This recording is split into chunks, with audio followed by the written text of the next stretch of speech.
आपका स्वागत है। After becoming financially free they offered their loyalty के पार्ट 5 में चेन ना ने सामने खड़े चेन युआन से बड़े अपनापे से बात की और उसकी तारीफ भी की। यह देखकर एक और सहयोगी ने पास खड़े लड़के से पूछा, अरे उस ग्राहक को तो चिन यांग देख रहा था ना, फिर चेन ना को क्यों भेज दिया? वो लड़का खींचते हुए बोला, अरे छोड़ो ना, मुझे तो कोई दिलचस्पी नहीं थी। यूं ही मुफ्त में काम करे चेन ना तो करे। दूसरे ने थोड़ा हैरान होकर कहा, और एक स्टूडेंट अगर M9 जैसी गाड़ी की बात कर रहा है, वो भी टेस्ट ड्राइव मांग रहा है, कहीं दिखावा तो नहीं कर रहा? पहला लड़का हंसते हुए बोला, हाँ वही तो, यही तो दिखावा है। लेकिन दूसरा गंभीर हो गया और बोला, अगर उसने वाकई खरीद ली तो तब पछताना पड़ेगा। चिन यांग अब भी हंसते हुए बोला, खरीदेगा मेरी जूती?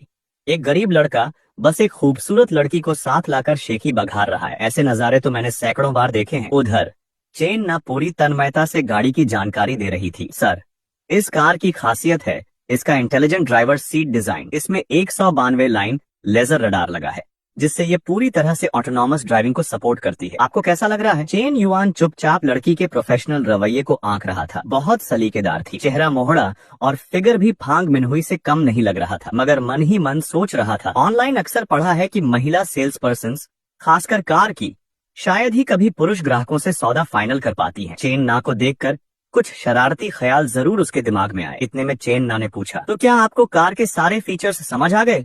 बजट कितना सोच रखा है? चेन युआन ने बिल्कुल ठंडे लहजे में पूछा, स्टॉक में कार है, मुझे आज ही ले जानी है। चेन ना की आंखें चमक उठी। मन ही मन सोचने लगी, जो ग्राहक हमारी कारें लेते हैं वो तो कम से कम कई बार देखकर, फीचर्स पूछकर ही फैसला करते हैं। ये लड़का तो बस एक बार टेस्ट ड्राइव करके बिना दाम पूछे खरीदने को तैयार हो गया। अगर ये सच में खरीद लेता है तो फिर चिन यांग ने इसे छोड़ा ही क्यों? उसने जल्दी से रिकॉर्ड चेक किया और माफी मांगते हुए बोली, सॉरी, इस वक्त हमारे स्टॉक में ये मॉडल नहीं है। लेकिन दूसरे शोरूम में एक कस्टमर ने पेमेंट की प्रॉब्लम की वजह से ऑन ऑर्डर कैंसिल कर दिया है। अगर आपको चाहिए तो हम एक हफ्ते में वहां से मंगवा सकते हैं। चेन युआन ने सिर हिलाकर कहा, ठीक है, मैं आज ही बुकिंग कर देता हूँ। अब तो चेन ना और भी ज्यादा चौंक गई। उसने चेन युआन की तरफ तारीफ से देखा और मन में सोचा, रोड पर लाने तक ये गाड़ी 6 लाख से ऊपर की पड़ती है और ये बिना हिचक खरीद रहा है। क्या ये वही एंजेल कस्टमर है जिनके बारे में कहानियां चलती हैं, या फिर इसके कोई और इरादे हैं? हालांकि मन में सवाल उठ रहे थे, मगर चेहरे पर कोई भाव नहीं लाते हुए वो प्रोफेशनल अंदाज में बोली, आप अंदर चलिए सर, थोड़ा आराम कर लीजिए। गाड़ी बुक करने के लिए 50,000 की डिपॉजिट लगेगी, मैं अभी कॉन्ट्रैक्ट लेकर आती हूँ। वो जैसे ही अंदर आई, चिन यांग ने तुरंत गॉसिप की मंशा से पूछा, क्या बोला वो कस्टमर?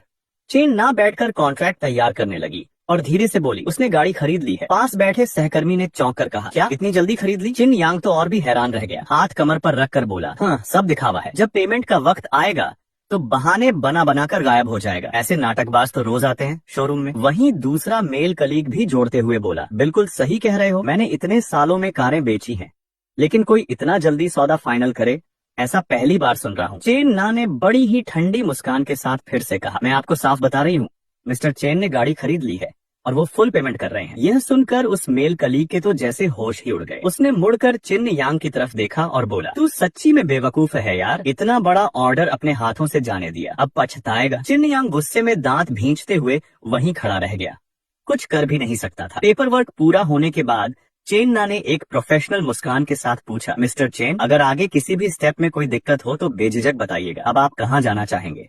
चाहे तो मैं आपको ड्रॉप करवा दूं।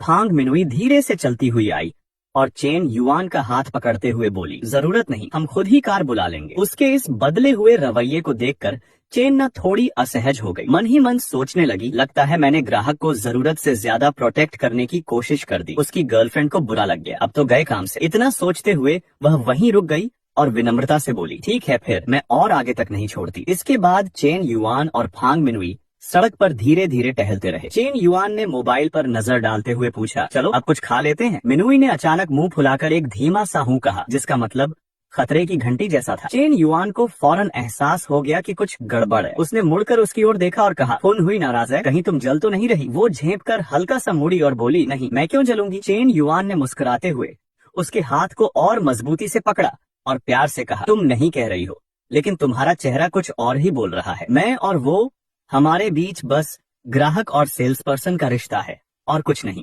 फांग मिनहुई शर्माते हुए थोड़ा सा गुस्से में बोली, कौन जाने तुम मुझसे कितनी हंसी खुशी बातें कर रहे थे और फिर उसके मोमेंट्स भी इतने ध्यान से स्क्रॉल कर रहे थे। चेन युआन ने झेंपते हुए गाल खुजाया और बोला, हाँ, असल में ये मेरी आदत है, जब भी किसी को फ्रेंड लिस्ट में जोड़ता हूँ तो उसके मोमेंट्स देख ही लेता हूँ। मिनुई ने मुंह फेरते हुए कहा, अच्छा, लेकिन अगली बार ऐसा मत करना। इतना कहने के बाद फांग मिनुई मन ही मन सोचने लगी, मेरा चेन युआन से कोई रिश्ता नहीं है, लेकिन पता नहीं क्यों अचानक जलन हो रही है। ऐसे लड़के जो इतना खुलकर पैसे खर्च करते हैं वो तो आसानी से और लड़कियों को भी भा सकते हैं। मुझे इसे मजबूती से थाम कर रखना होगा। उधर चेन युआन अब भी अपनी सफाई देता हुआ बार बार कह रहा था, अगली बार ऐसा नहीं करूंगा। चलो पहले कुछ खा लेते हैं, फिर थोड़ा शॉपिंग करेंगे। नेशनल डे पर तुम्हारे लिए तोहफे भी लेने हैं। उसके दिल में थोड़ी हलचल थी।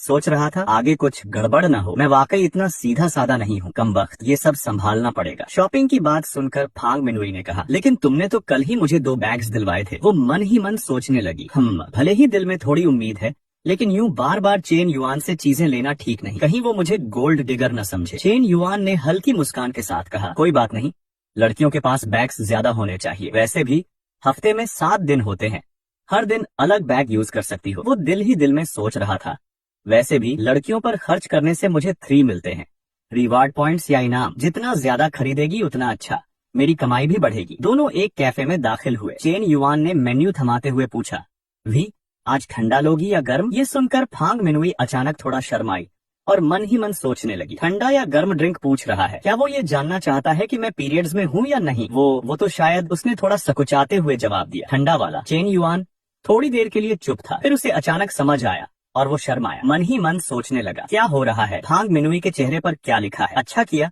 क्या सोच रही है? लेकिन फिर उसने याद किया कि आखिरी बार वो शिया ओवांटिंग के साथ 2 महीने पहले था और अब इतना समय बीत चुका है। शायद ये समय आ गया है कुछ समझाने का। चलो इस गलत फहमी को और बढ़ने देते हैं। 3 घंटे बाद दोनों शॉपिंग मॉल से बाहर आ गए। फांग मिनुई की कलाई पर 12,800 का घड़ी, 20,000 का एक ब्रेसलेट और 5,500 का हैंडबैग था। उसकी स्टेट्स भी अब 81 तक पहुंच चुकी थी। वो थोड़ी झिझकते हुए चेन युआन की तरफ देखने लगी, मन में सोचते हुए, चेन युआन मुझसे इतनी अच्छी तरह से पेश आता है कि यह सच नहीं लगता। उसने मुझे कुछ ही समय में 80,000 युआन के सामान खरीद कर दिए और सिर्फ 2 दिनों में करीब 1,40,000 युआन खर्च कर डाले। इसी बीच चेन युआन के बैंक सिस्टम से एक नोटिफिकेशन आया, कंस्ट्रक्शन बैंक कार्ड नंबर जो 098 से खत्म होता है। 11:39 मई 12 को 2,52,000 युआन प्राप्त हुए। वर्तमान बैलेंस 2,24,216 युआन।